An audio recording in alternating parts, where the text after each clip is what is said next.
అందరికీ నా ప్రత్యేకమైన శుభములు. దేవుని సంగతులను మనందరం నేర్చుకుంటున్నాము.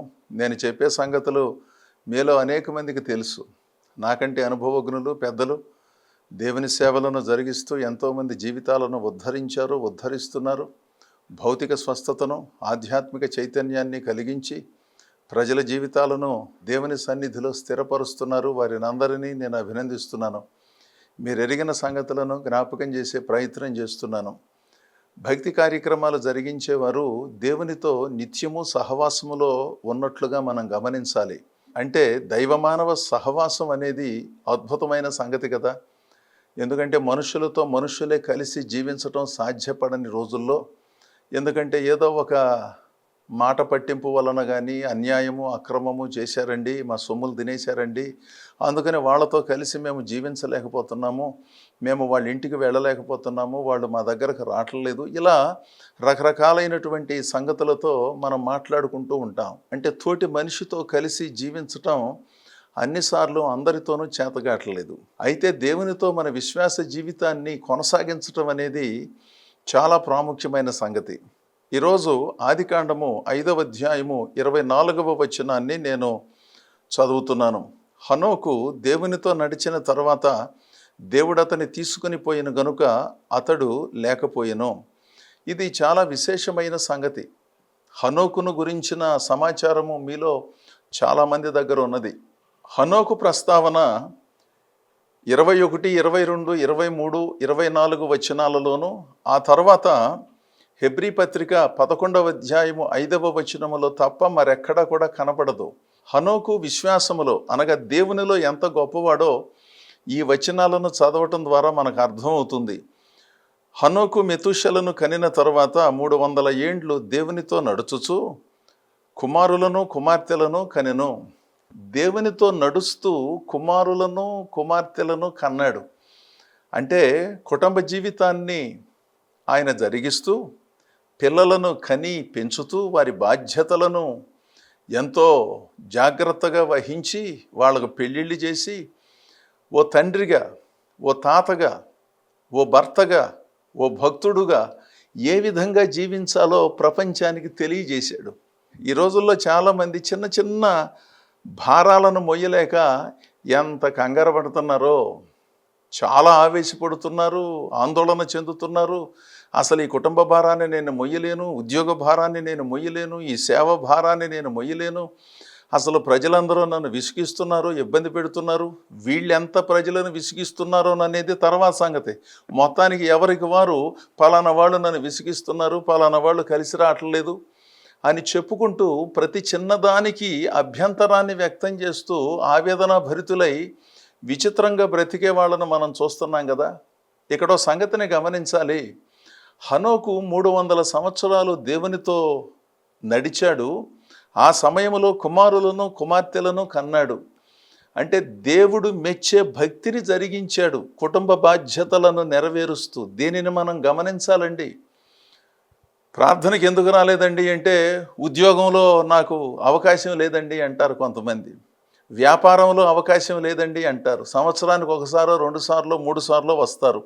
ఒకవేళ 2 వారాలకు ఒకసారో 3 వారాలకు ఒకసారో వచ్చినా ఏనాడు సమయానికి రారు, ఏనాడు దేవుని మందిరంలో స్థిమితంగా కూర్చోరు, మధ్యలో లేచి వెళ్ళిపోతారు. అదేమంటే స్నేహితుడు ఫోన్ చేశాడండి, లేకపోతే పలానా వాళ్ళు ఫోన్ చేశారండి, నాకు పెద్ద పెద్ద వాళ్ళతో పరిచయాలు ఉన్నాయండి అని చెప్పుకుంటూ దేవుడు ఏమనుకుంటాడో అనే సంగతిని ఆలోచించకుండా ఈయన కానీ ఈమె కానీ వెళ్ళకపోతే వాళ్ళు వీళ్ళు ఏమనుకుంటారోననే అదో రకమైనటువంటి పద్ధతిని ఆలోచన చేసి దేవుని సన్నిధికి దూరమయ్యే వాళ్ళను చాలామందిని చూస్తున్నాం కదా. ఆధ్యాత్మిక కార్యక్రమాలకు ప్రాధాన్యతనివ్వరు చాలామంది. ఎందుకెవరు అంటే పనుల ఒత్తిడి. నాకు కుదరట్లేదండి, నా ఉద్యోగం సహకరించటం లేదు భక్తి చేయటానికి, మీరు ఏర్పాటు చేసిన సమావేశాలకు రావాలని ఉన్నది కానీ నాకు లీవ్ దొరకలేదు, నేను చాలామందికి సమాధానం చెప్పుకోవాలి కనుక నేను రాలేకపోయానని చాలా సందర్భాలలో కొంతమంది మాట్లాడటం మనం వింటాం. ఎప్పుడన్నా ఒకటి ఎర్ర సందర్భాలలో అవి నిజం కావచ్చు, వాటిని కాదని మనం అనలేం. కానీ ఒకసారి ఆలోచించండి, హనోకు దేవునితో 300 సంవత్సరాలు నడిచాడంట. 1 రోజు కాదు, 2 రోజులు కాదు, 1 సంవత్సరం కాదు, 2 సంవత్సరాలు కాదు, 300 సంవత్సరాల పాటు దేవుని చిత్తమును నెరవేర్చాడు. అదే సమయంలో కుటుంబ బాధ్యతలను కూడా సమర్థవంతంగా నెరవేర్చాడు. దేవుని సేవ చేస్తున్నాను కనుక కుటుంబ బాధ్యతలు నాకు సంబంధం లేదు అని చెప్పి పిల్లలను విస్మరించి దేవుని సేవ పేరుతో దేశమంతా తిరగలేదు.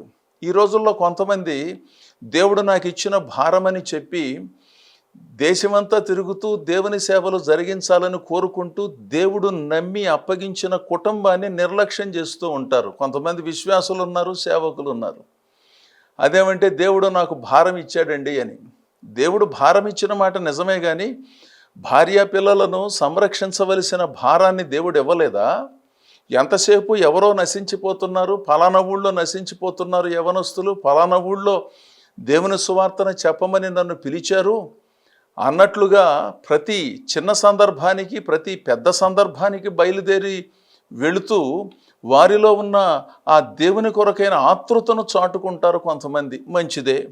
మరి దేవుడు నమ్మి అప్పగించినటువంటి కుటుంబము, భార్య పిల్లల సంగతి ఏమిటి? భర్త పిల్లల సంగతి ఏమిటి? వాళ్ళ చదువులు ఎలా కొనసాగుతున్నాయి? వాళ్ళ అవసరతలు ఏమిటి? వాళ్ళు ఎలా ప్రార్థన చేస్తున్నారు? వాళ్ళు ఎలా భక్తిలో ఉన్నారనే సంగతులు పట్టించుకోవాలనే భారము కొంతమందికి లేకపోవటం ఎంత విడ్డూరము, ఎంత విచిత్రమండి. ఎక్కడో ప్రజలు దేవునికి దూరం అవుతున్నారని భావిస్తూ ఎక్కడో ఉన్న ప్రజలకు కాస్త ఊరటను కలిగించాలనే ఆలోచన కలిగి ఉన్నారు. అది మంచి ఉద్దేశమే, కానీ మరి కుటుంబంలో ఉన్న బాధ్యతలను పట్టించుకోకుండా దేవుని సేవ పేరుతో బాధ్యతలను విస్మరించటం కూడా మంచిది కాదుగా. హనోకులో నుంచి మీరు నేను నేర్చుకోవలసిన సంగతులు ఇవే. కుటుంబ బాధ్యతలను సమర్థవంతంగా జరిగిస్తూ కుమారులను కుమార్తెలను కంటూ వాళ్లకు విద్యాబుద్ధులు నేర్పిస్తూ పెళ్ళిడొచ్చినప్పుడు పెళ్ళిళ్ళు చేస్తూ వారి పట్ల జరిగించవలసిన కార్యక్రమాలను ఓ తండ్రిగా మర్యాదగా జరిగిస్తూ అదే సమయంలో దేవునికి ఇవ్వవలసిన సమయాన్నిస్తూ దేవునితో నడిచిన ఆ సందర్భం ఉన్నదే, ఆ రెండిటిని సమన్వయపరిచిన సందర్భం ఉన్నది చూసారా? అది చాలా ప్రాముఖ్యమైన సంగతి అండి. ఇది చాలామందికి తెలియక గలిబిలికి గురవుతున్నారు. కుటుంబానికి ఎంత సమయం కేటాయించాలో తెలియదు, దైవ సంబంధితమైన సేవలను ఏ విధంగా జరిగించాలో తెలియదు. అదేమంటే విస్తారమైన సేవా దర్శనంతో నేను ముందుకు సాగుతున్నాను, అక్కడ చాలామంది సేవకులు ఉన్నారు, సమర్థులైన సేవకులు ఉన్నారు. కొన్నిసార్లు మనము వెళ్ళకపోయినా మనకంటే ఘనంగా చక్కగా దేవుని సంగతులను బోధించేవారు ఉన్నారు. వారికి అవకాశాలు కల్పించటం కూడా ఉత్తమమే కదా. ప్రతి సందర్భానికి మనమే బయలుదేరి వెళ్ళనక్కర్లేదు కదా.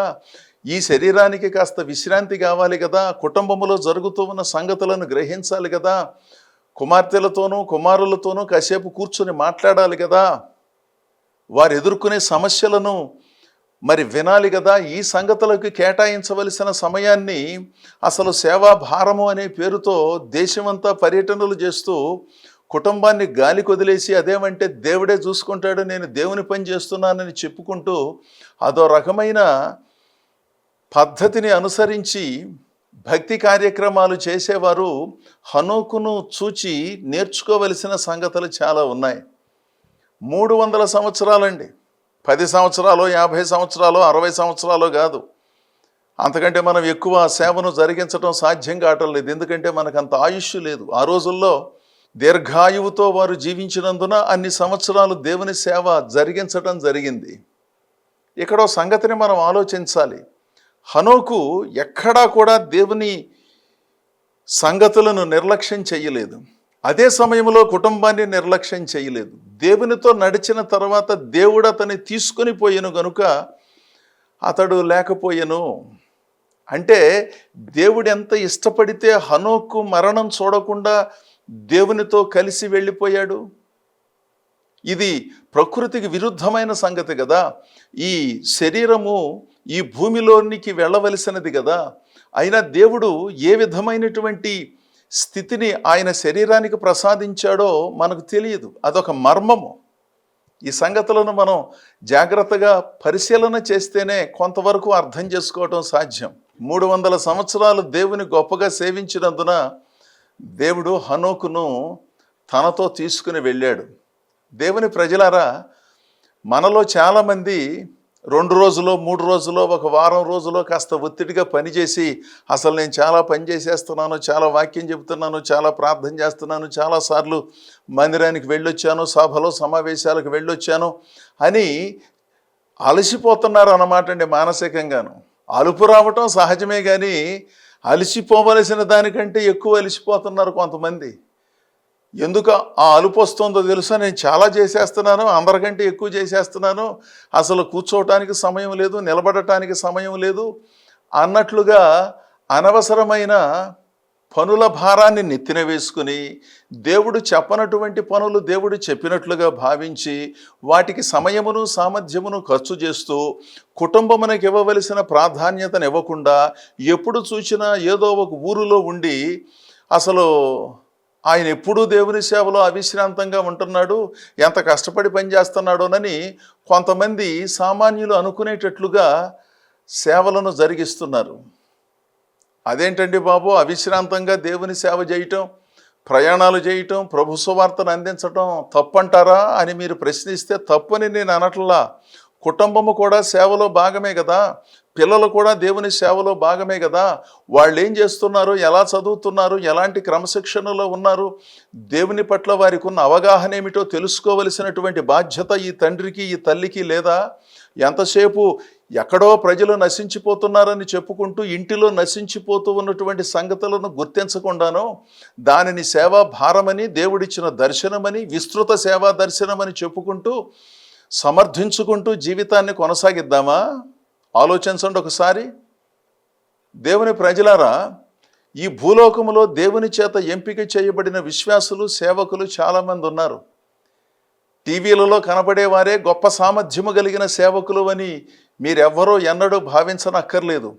టీవీలలో కనబడనంత మాత్రాన, దేవుని వాక్యాన్ని ఈ పద్ధతిలో వారు వివరించనంత మాత్రమున అద్భుతమైన సేవలను జరిగిస్తూ కొండలలో, గుట్టలలో, లోయలలో తిరుగుతూ తిని తినక కనీస వసతులు కూడా లేని పరిస్థితుల మధ్యలో ప్రార్థనాపరులైన దైవ సేవకులు, విశ్వాసులు ఎంతోమంది ఉన్నారు. వారిని గుర్తించి గౌరవించి వారికి ఇవ్వవలసిన అవకాశములను కూడా మనం ఇవ్వవలసిన వాళ్ళం కదా. ప్రతి సమావేశానికి, ప్రతి సందర్భానికి వెళ్ళి ఇతరులకు వెళ్ళవలసిన అవకాశాలను మనవిగా చేసుకోవలసిన అవసరం లేదు. దేవుడు అప్పగించినటువంటి సేవను, దేవుడు అప్పగించిన కుటుంబమును బాధ్యతగా కట్టుకోవటం కూడా దేవుని సేవలో ప్రధానమైన భాగం. ఈ సంగతిని హనోకును చూచి మనము నేర్చుకోవాలి. ఇది అత్యంత ప్రాముఖ్యమైన సంగతిని మనందరం గుర్తించాలి. నేనైనా మీరైనాను దేవుని సేవలో ఒత్తిడిగా ఒక వారం రోజులో, ఒక 10 రోజులో, లేదా 15 రోజులో, ఒక నెల రోజులో అనుకుందాం. కాసేపు అస్సలు ఖాళీ లేదండి బాబు అనుకుందాం. అలాగూ అంటే ఇక సంవత్సరం అంతా ఇదే పనిలో ఉన్నప్పుడు కుటుంబము కూడా దేవుని సేవలో ఒక ప్రధానమైన భాగమని కొంతమంది ఎందుకు గుర్తించటం లేదు? విశ్వాసులు ఎందుకు గుర్తించటం లేదు? దీనిని మనం పరిశీలించవలసిన అవసరం ఎంతో ఉన్నది. ఇక్కడ మనం హనోకులో నుంచి నేర్చుకునేది ఏమిటో తెలుసా? ఆయన కుటుంబానికి ఇవ్వవలసిన సమయాన్ని, ప్రాధాన్యతను ఇచ్చాడు. అదే సమయంలో దేవునికి ఇవ్వవలసిన సమయాన్ని, ప్రాధాన్యతను ఇచ్చాడు. రెండిటిని సమన్వయపరుచుకుని దేవుని చేత మెప్పు పొంది మరణము చూడకుండా దేవుడు అతనిని తీసుకుని పోయే అంత శ్రేష్టమైన భక్తిని చేశాడు. దేవునికి స్తోత్రం. ఎంత గొప్ప జీవితం అండి ఇది. దేవుని సేవ పేరుతో కుటుంబమును విస్మరించలేదు, కుటుంబ బాధ్యతల పేరుతో దేవుని సేవను విస్మరించి విచిత్రంగా, విడ్డూరంగా కనబడలేదు. దైవ సంబంధితమైన ఆలోచనలకు, తన బాధ్యతలకు ఎంతో సమన్వయము జరిగించుకుని దేవుని సేవలో ముందుకు సాగాడు. దేవునితో నడవటం అంటే ఇదండి. దేవునితో కలిసి ప్రయాణం చేయటం అంటే ఇలా ఉండాలి. అంతేగాని ఏది ఎక్కువైనా కొన్ని ఇబ్బందులను ఎదుర్కోక తప్పదు కదా. మరొక సంగతి, 2 రాజుల పుస్తకం 2వ అధ్యాయము 11, 12 వచనాలలో మనం కొన్ని సంగతులు చూడగలం.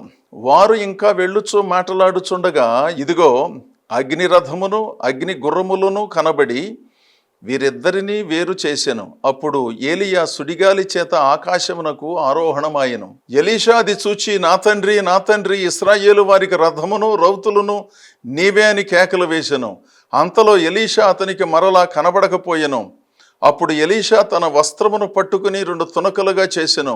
మరియు ఏలియా దుప్పటి కింద పడగా అతడు దాన్ని తీసుకుని యోర్దాను ఒడ్డుకు వచ్చి నిలిచెను. ఈ వచనాలను మనం పరిశీలించినప్పుడండి, ఏలియా మహా గొప్ప దైవజనుడు.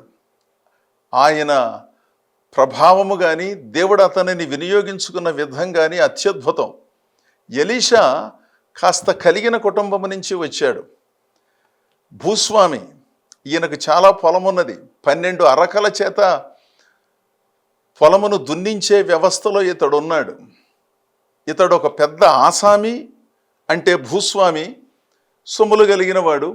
ఒక కుటుంబ నేపథ్యం ఉన్నది.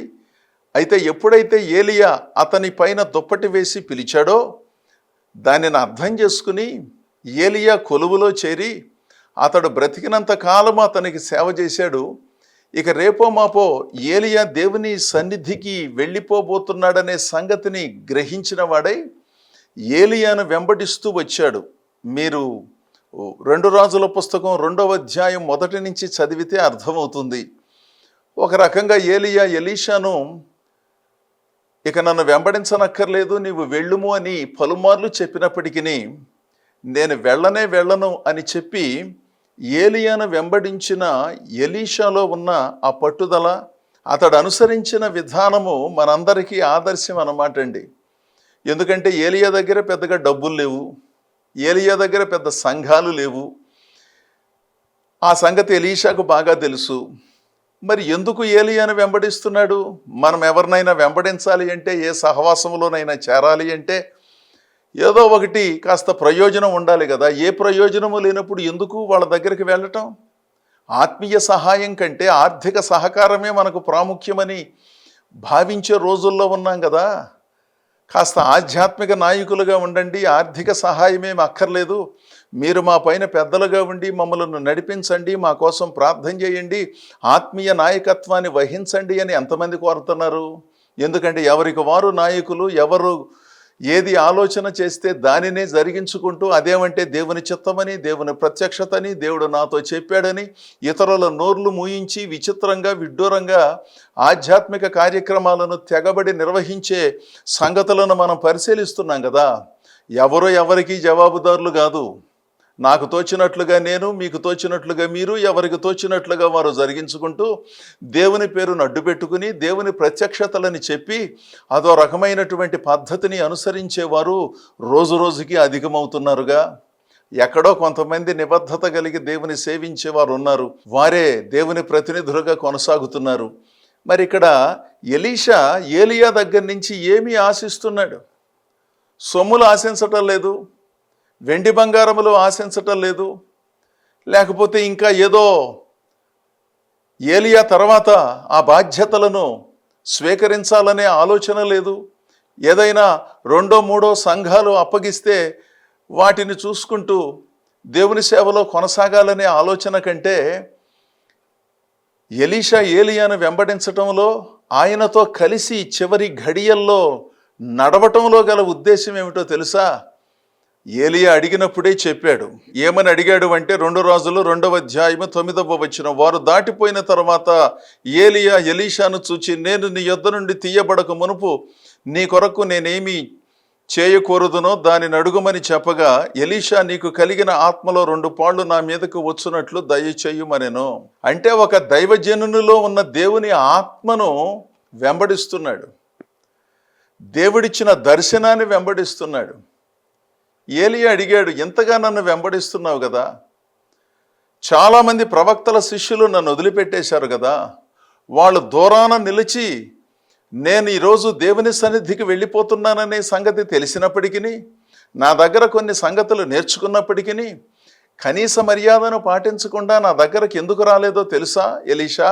నా దగ్గర ఏమీ లేదు, ఇవ్వటానికి సొమ్ములు లేవు, నాకంటూ నేనేమీ పోగు చేసుకోలేదు, గనుక నన్ను వెంబడించటం వలన ఏ విధమైన ప్రయోజనము లేదని చాలామంది ప్రవక్తలు దూరాన నిలబడి నిన్ను కూడా నిరుత్సాహపరుస్తున్నారు. అయినా నీవు నన్ను పట్టువదలకుండా వెంబడిస్తున్నావు. అసలు నీకేం కావాలి? నా దగ్గర ఏమున్నదని నీవు వెంబడిస్తున్నావు అంటే, నీకు కలిగిన ఆత్మలో 2 పాళ్ళు నా మీదకు వచ్చేటట్లు సహాయం చెయ్యండి సార్ అన్నాడు. ఎంత గొప్ప ఆలోచన, ఎంత గొప్ప ఉన్నత ఆశయం అండి. దీనిని మనం ఆలోచన చెయ్యాలి. మనం ఎవరినైనా వెంబడించాలి అంటే వారి దగ్గర నుంచి భౌతికంగా మనకేదైనా లబ్ధి చేకూరాలి కదా. ఒక 10 సంఘాలను ఇవ్వాలి, లేకపోతే ఆర్థిక లబ్ధిని చేకూర్చే విధంగా ఉండాలి, స్థలాలు కొని మందిరాలు కట్టాలి, లేకపోతే ఉచితంగా రకరకాలైన కార్యక్రమాలను జరిగిస్తారు అని అనుకుంటే వారిని వెంబడిస్తాము. అలా జరగనప్పుడు వాళ్ళని వెంబడించటం వలన ఫలితం ఏమన్నది?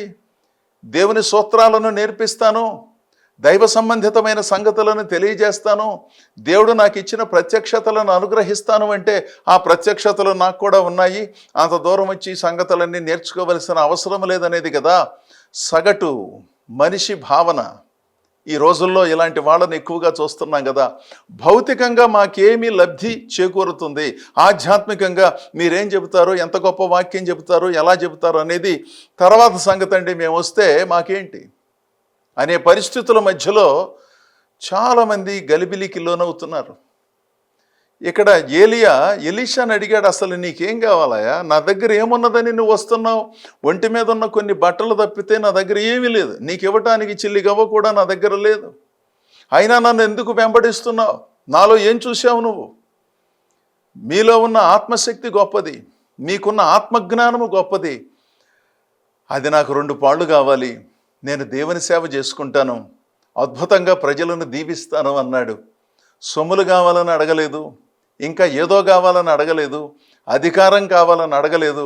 మీ తర్వాత నేను నాయకుడిగా ఉంటానండి, కాస్త మీరు నన్ను పరిచయం చేయండి, తద్వారా వాళ్ళు నన్ను గౌరవిస్తారు, మీ సేవను కొనసాగిస్తానని అడగలేదు. కానీ నీవు కలిగిన ఆత్మలో 2 పాళ్ళు నాకు ఇస్తే చాలండి అయ్యా, అందుకనే నేను మిమ్మల్ని వెంబడిస్తున్నాను అన్నాడు.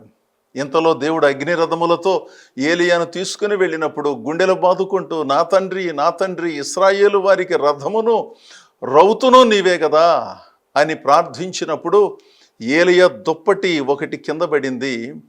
దానిని తీసుకుని యోర్దాను నదికి వచ్చి ఏలియా దేవుడు ఎక్కడున్నాడని నీటిని కొట్టగానే మరోసారి యోర్దాను నది పాయలై ఎలీషా దాటి అవతలికి వెళ్ళటానికి అవకాశం దేవుడు అనుగ్రహించాడు. ఇక్కడో సంగతిని మనం గమనించాలి. దేవుని ప్రజలారా, దేవునితో నడవటం అంటేనండి దేవుని దగ్గర నుంచి మేలును పొందుకోవటం, స్వస్థతను పొందుకోవటం, సామాన్య విశ్వాసాన్ని కలిగి ఉండటం సహజంగా జరుగుతుంది. ప్రభువును నమ్ముకున్న ఆరంభపు రోజుల్లో అది జరిగింది అంటే దానికి ఒక అర్థం ఉన్నది. కానీ జీవితం అంతా వాటి కొరకే నన్నట్లుగా మనం భావించకుండాను దేవుని కొరకు, దేవుని సేవ కొరకు మన జీవితాలను అంకితం చేసుకుని మరింత ప్రభావముతో ముందుకు సాగుదాం. ఇప్పటికే దేవుని సన్నిధి నుండి దేవుని శక్తిని పొందుకుని గొప్ప సేవలు జరిగిస్తున్న మీలో అనేకులను నేను అభినందిస్తున్నాను. నాణ్యమైన భక్తి చేస్తూ దేవునితో నడిచి అద్భుతమైన దైవాశీస్సులు పొందుకుంటూ ముందుకు సాగుదాం. దేవుడు మిమ్మలను, మీ కుటుంబాలను బహుగా దీవించునుగాక. ఆమేన్.